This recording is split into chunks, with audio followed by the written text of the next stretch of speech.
volto com mais um capítulo do livro Memórias da Plantação, da escritora Grada Quilomba. Eu vou ler para vocês o primeiro capítulo, intitulado A Máscara, Colonialismo, Memória, Trauma e Descolonização. Vamos começar? Há uma máscara da qual eu ouvi falar muitas vezes durante minha infância. A máscara que Anastácia era obrigada a usar. Os vários relatos e descrições minuciosas pareciam me advertir que aqueles não eram meramente fatos do passado, mas memórias vivas enterradas em nossa psique, prontas para serem contadas.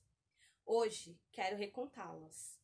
Quero falar sobre a máscara do silenciamento. Tal máscara foi uma peça muito concreta, um instrumento real que se tornou parte do projeto colonial europeu por mais de 300 anos. Ela era composta por um pedaço de metal colocado no interior da boca do sujeito negro, instalado entre a língua e o maxilar e fixado por detrás da cabeça por duas cordas, uma em torno do queixo e a outra em torno do nariz e da testa. Oficialmente, a máscara era usada pelos senhores brancos para evitar que africanos escravizadas e escravizados comessem cana-de-açúcar ou cacau enquanto trabalhavam nas plantações, mas sua principal função era implementar um senso de mudez e de medo, visto que a boca era um lugar de silenciamento e de tortura. Neste sentido, a máscara representa o colonialismo como um todo.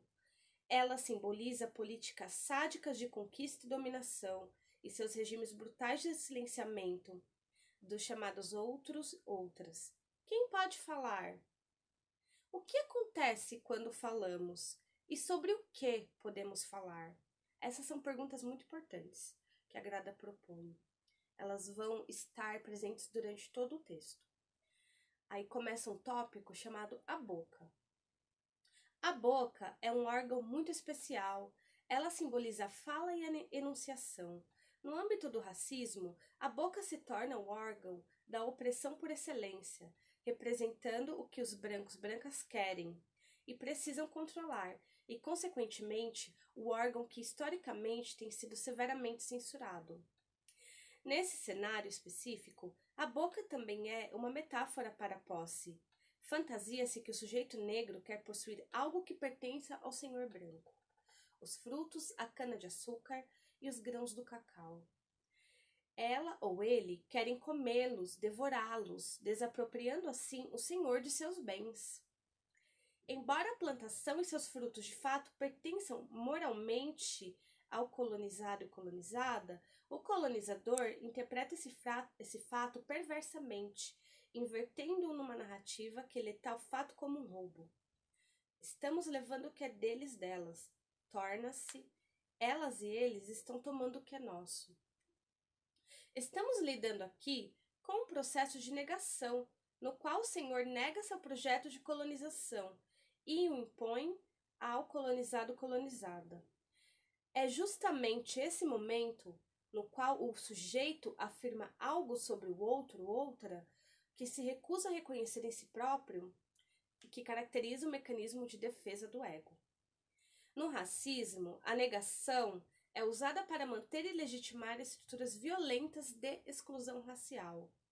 Elas e eles querem tomar o que é nosso, por isso elas e eles têm de ser controladas e controlados. A informação original e elementar, estamos tomando o que é delas, deles, é negada e projetada sobre o outro, outra. Elas e eles estão tomando o que é nosso. O sujeito negro torna-se então aquilo a que o sujeito branco não quer ser relacionado.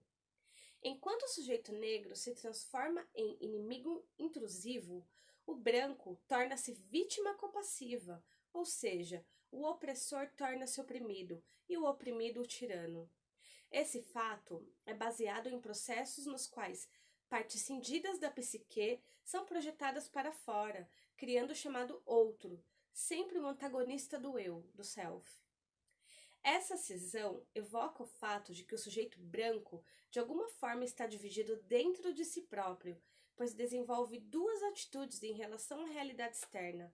Somente uma parte do ego, a parte boa, acolhedora e benevolente, é vista e vivenciada como eu, e o o resto, a parte má, rejeitada e malévola, é projetada sobre a outra e o outro, como algo externo.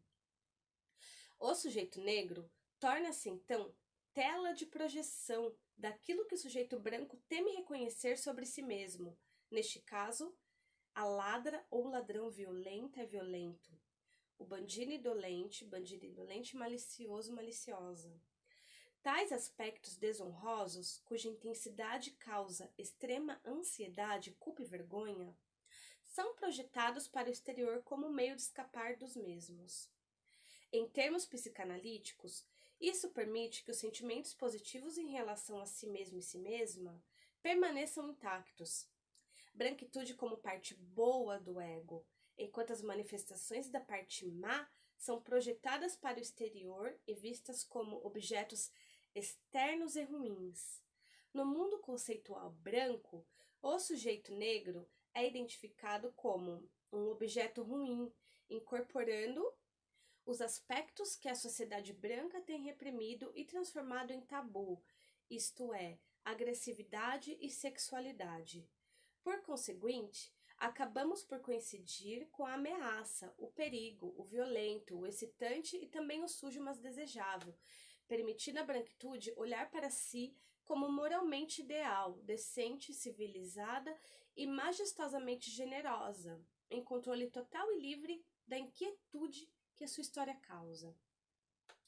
A Grada, ela trouxe essa imagem da escrava Anastácia com a máscara, cobrindo sua boca. Eu vou ler a nota de rodapé referente a essa imagem. Considero bastante importante. Esta imagem penetrante vai de encontro ao espectador-espectadora, transmitindo os horrores da escravidão sofridos pelas gerações de africanas escravizados e escravizadas.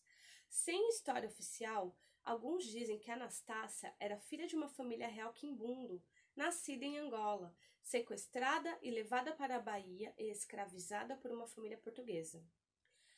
Após o retorno dessa família para Portugal, ela teria sido vendida a um dono de uma plantação de cana-de-açúcar. Outros alegam que ela teria sido uma princesa Nagô Yorubá, antes de ter sido capturada por europeus traficantes de pessoas e trazida ao Brasil na condição de escravizada. Enquanto outros ainda contam que a Bahia foi seu local de nascimento. Seu nome africano é desconhecido. Anastácia foi o nome dado a ela durante a escravização. Segundo todos os relatos, ela foi forçada a usar um colar de ferro muito pesado, além da máscara facial que a impedia de falar. As razões dadas para esse castigo variam. Alguns relatam seu ativismo político no auxílio em fugas de outros e outras escravizadas. Outros dizem que ela havia resistido às investidas sexuais do senhor branco. Outra versão ainda transfere a culpa para o ciúme de uma sinhá que temia a beleza de Anastácia. Dizem também que ela possuía poderes de cura imensos e que chegou a realizar milagres. Anastácia era vista como santa entre escravizados africanos. Após um longo período de sofrimento, ela morre de tétano causado pelo colar de ferro ao redor de seu pescoço. O retrato de Anastácia foi feito por um francês de 27 anos, chamado Jacques Arago, que se juntou a uma expedição científica pelo Brasil como desenhista, entre dezembro de 1817 e janeiro de 1818. Há outros desenhos de máscaras cobrindo o rosto inteiro de escravizados e escravizadas, somente com 2 furos para os olhos. Estas eram usadas para prevenir o ato de comer terra, uma prática entre os escravizados e escravizadas africanos e africanas para cometer o suicídio. Na segunda metade do século XX, a figura de Anastácia começou a se tornar símbolo da brutalidade da escravidão e seu contínuo legado do racismo.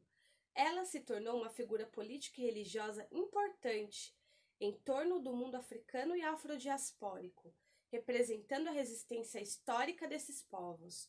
A primeira veneração de larga escala foi em 1967, quando o curador do Museu do Negro do Rio de Janeiro erigiu uma exposição para honrar o aniversário da abolição da escravização no Brasil. Anastácia também é comumente vista como uma santa dos pretos velhos, diretamente relacionada ao orixá, Oxalá ou Obatalá, orixá da paz, da serenidade e da sabedoria, e é objeto de devoção no candomblé e na umbanda. É isso. Eu vou parar o capítulo por aqui, ainda tem mais um tópico para ser tratado, chamado A Ferida. Mas o livro, ele é bastante pesado, sobretudo para pessoas negras, mas ele é muito importante também, pois ele nos ajuda a identificar os momentos onde o racismo acontece, os mecanismos pelos quais o racismo pode acontecer, e também a Grada acaba trazendo uma espécie de reflexão e direção que nós devemos tomar para sairmos de situações racistas. Bom, é isso, vou parar por aqui. Espero que vocês tenham gostado, que continuem comigo nas leituras em voz alta. Esse livro é realmente muito importante e gostaria de ter o feedback de vocês também. Me mandem mensagens contando o que vocês têm achado da leitura. Aceito sugestões também. Muito obrigada!